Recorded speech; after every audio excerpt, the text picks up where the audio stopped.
Peças de Esquilo. Peças de Esquilo. É um trabalho para disciplinar tópicos de estética, tragédia, comédia e história, ministrado pelo professor Wagner Sanz. Procuro fazer um resumo da história da guerra dos persas segundo o Esquilo. Assim, entre os séculos 480 a.C., acontece a grande batalha, a qual é mostrada na guerra da Grécia e os persas, onde vai mostrar a derrota dos persas pelos gregos. Procura-se assim descrever as invasões dos persas à Grécia, onde há duas invasões, onde os persas invadem a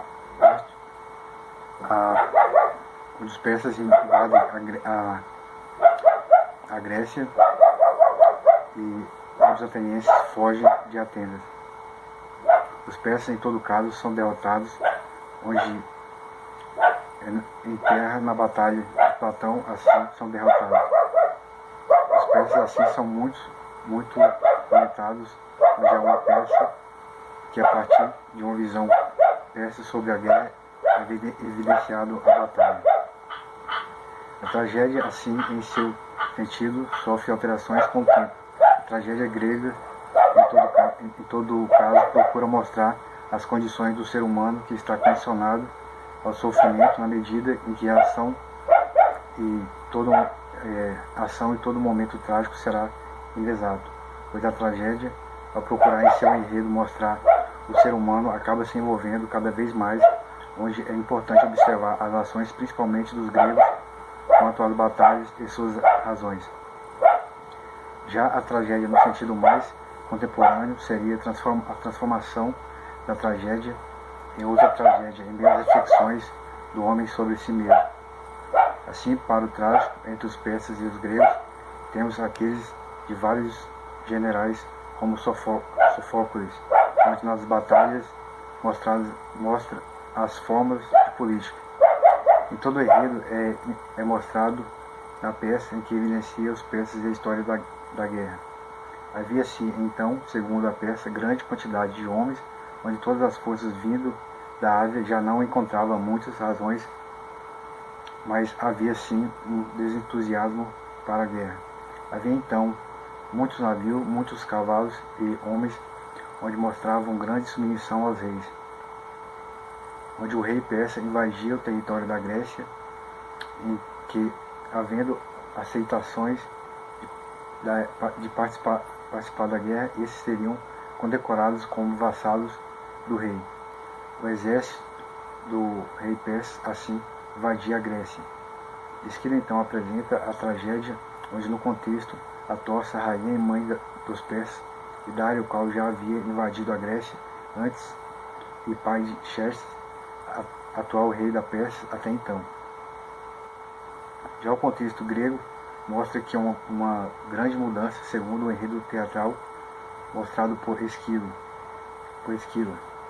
Assim havia a Europa havia a Europa e a Ásia, com a divisão onde hoje é a Turquia, mostrando assim a travessia de uma ponte do estreito de mais ou menos 1 quilômetro, onde o exército persa assim atravessa e manda matar os engenheiros que fizeram a ponte. Heródoto, que mais ou menos do V século, conta uma história dos persas em forma de caos, mostrando em seu enredo a preparação dos persas para a invasão da Grécia, assim como de toda a região em que hoje é a Turquia e o Irã. A travessia, sim, acontece em mais ou menos 480 a.C. O rei Xerxes, filho de Dário, antigo rei de Pérsia, invade Atenas, onde Esquilo procura mostrar a tragédia e Heródoto procura suprimir e compreender as rupturas que possam acontecer. A divisão quanto à guerra deveria ser tomada com sabedoria, onde o sucesso pode não acontecer. Algo importante nas tragédias é mostrar a vontade e superioridade do homem como a dos deuses. Onde para os grandes seria mais fácil saber os desígnios dos deuses, onde acontecem as tragédias, por ir contra apenas os deuses. Esquilo procura mostrar onde há um pensamento de natureza e do que seja divino, como ele se mostra. Assim, no nosso tempo, há mais racionalidade quanto à natureza. Mostrando também uma ideia de justiça, como alguém deve ser quando um acordo é quebrado, evidencia o conceito de que aí é o sentido dos bárbaros. Temos também o sonho, que para Freud estaria relacionado mais a uma predisposição física das pessoas e as paixões. Mas os sonhos também teriam uma relação com o divino, onde há a indicação do que vai acontecer no futuro. Mas os sonhos também teriam uma relação com o divino, onde há a indicação do que vai acontecer no futuro. Os sonhos mágicos de Heródoto procuram mostrar os sonhos como a história de alguém que distrai uma plateia. A rainha Atossa assim se sentia preocupada e com temor em meio ao que o rei Dário havia construído. A rainha então mostra a riqueza como fonte de poder, onde aí estariam os seus valores e onde não poderia ter a ausência do dono da casa. Assim, há um pedido para que haja confiança na rainha. A rainha, em seus sonhos, indicava uma desgraça. O misticismo assim é observado em torno da história dos persas. Isso, de alguma forma, era usado como fundamento para a invasão dos persas aos gregos. Atenas, então, assim procura montar um exército forte. Então a rainha persa, Atossa, mãe do rei Xerxes, percebe um homem muito importante, onde esse procura explicar que o exército dos bárbaros já não existiam mais. São a princípio aqueles quais não... os bárbaros, então, são a princípio aqueles que não falam grego. Mas de outra forma também poderia se referir aos persas. Era a notícia que a Atossa recebe. Os persas estavam a mais de 2.000 quilômetros de onde queria invadir os territórios da Grécia. Atossa propõe a invasão da Grécia. Assim, Xerxes monta suas tropas, e isso demora mais ou menos 4 anos, onde é separado alimento para a guerra, buscando um exército muito forte por todo o continente.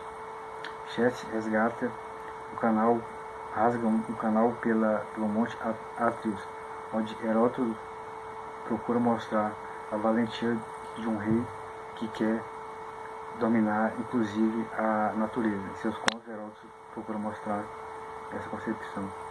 O exército de Xerxes chega a Atrios e conversa com Pítios, onde esse conhecia Dário, o pai de Xerxes. Xerxes, assim, oferecia muita riqueza pela acolhida das tropas, onde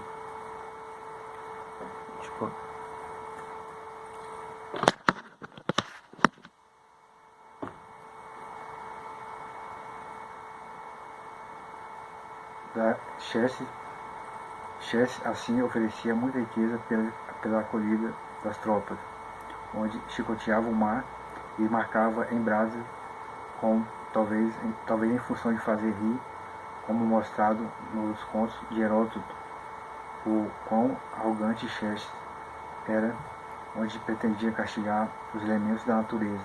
Heródoto, em seus contos, assim mostra o rei persas, onde tem costumes de bárbaros e procura causar espanto. Todo o exército persa era mais ou menos 2.000 soldados, onde Heródoto narra um cerimonial de desfile desse exército que demora em média 7 dias. A Grécia assim tem um grande exército e se dá em retirada. Xerxes assim marcha com seu exército. Mas os persas são mortos no mar, onde os corpos são esmagados no charque das terrenas dos gregos e persas. Xerxes assim com 1.000 naus é destruído, onde ele em Atenas tem a proteção, onde Atenas então teria a proteção dos deuses. Atenas assim ataca os persas e fazem várias viúvas persas, onde as naus dos lados contrários se enfrentam. Os persas resistem, mas o choque frente a frente faz com que as naus persas se partissem ao meio e assim surgiam cadáveres. Os gregos golpeavam e matavam a pancadas os persas, onde as perdas eram enormes na batalha de Salamina. Aqui é bom lembrar das diferenças do termo herói, pois aí é um pouco diferente, onde é associado ao martírio, como Cristo que morre por nossos pecados, onde nenhum herói grego se martirizava, ao contrário, deveria ser um herói, ou seja, ao contrário da concepção cristã. Então, o martírio de morte, como esse símbolo do herói, a martirização, ao contrário, deveria mostrar vitórias. Xerxes tem, assim, um exército muito maior do que os atenienses. Os atenienses têm, assim, vários navios fornecidos pelo Peloponeso. Mostra assim, em todo caso, um massacre, algo que também acontece por outros motivos, em épocas mais recentes, como entre os séculos 17 e 18, que culmina então nas grandes guerras e batalhas também. A morte como tragédia que é vista para a solução ao sofrimento seria algo contrário ao pensamento contemporâneo cristão. Não era pensado assim antes de Cristo, que morre por nós para nos salvar. O que hoje é tragédia é visto apenas como punição àquele que faz traição contra os deuses, pois antes de Cristo havia um apego aos deuses e aos mitos. Os gregos contra os persas assim têm várias batalhas navais, onde Persas assim perde a batalha no mar e depois a batalha de Plateia. Os gregos agora vão se tornando um império mafioso, pois é difícil vencer os seus exércitos em toda a extensão de sua região. O termo herói mostra que nenhum homem teria sido melhor que Dário, o pai de Xerxes, onde as mulheres que participam da guerra e são como heroínas, assim como os exércitos enormes, os quais participam da guerra, onde os status são mostrados pelas virtudes e valores morais, mostrando nesse contexto que as formas de poder e a dedicação da vida política e seus condescendentes sofrem pelas ações dos seus governos e por suas vidas políticas. Assim surge o fantasma do rei Dário, onde afirma sobre suas condescendências Xerxes, o seu pai, o que mostra o herói trágico, onde o fantasma de Dário aparece para expor as ações das políticas de sua família e mostrar os acontecimentos através do seu filho Xerxes, onde Xerxes tenta ir além da própria natureza procurando a expansão do território. Mostra assim, através do fantasma do rei Dário, os problemas e as perdas pelos persas, que assim se encontra uma desgraça em sua família e o povo persa. Como da mesma forma é observado em tempos recentes, como entre os séculos 20 e 21, onde os grandes impérios se caem diante dos olhos para quem foi derrotado. Temos o exemplo, por exemplo, do Vietnã, dos Estados Unidos, grande potência que é derrotado pelos vietnamitas. Assim, algo é comum como a própria história dos persas, mostrando assim as vitórias e derrotas dos impérios e como elas são assimiladas. Assim mostra a derrota dos persas, onde toda a raça persa se desfaz em calamidade. Desta forma, o enredo da peça, através de uma dramaturgia, mostra aquilo que é trágico e desgraça dos persas e a vitória dos gregos.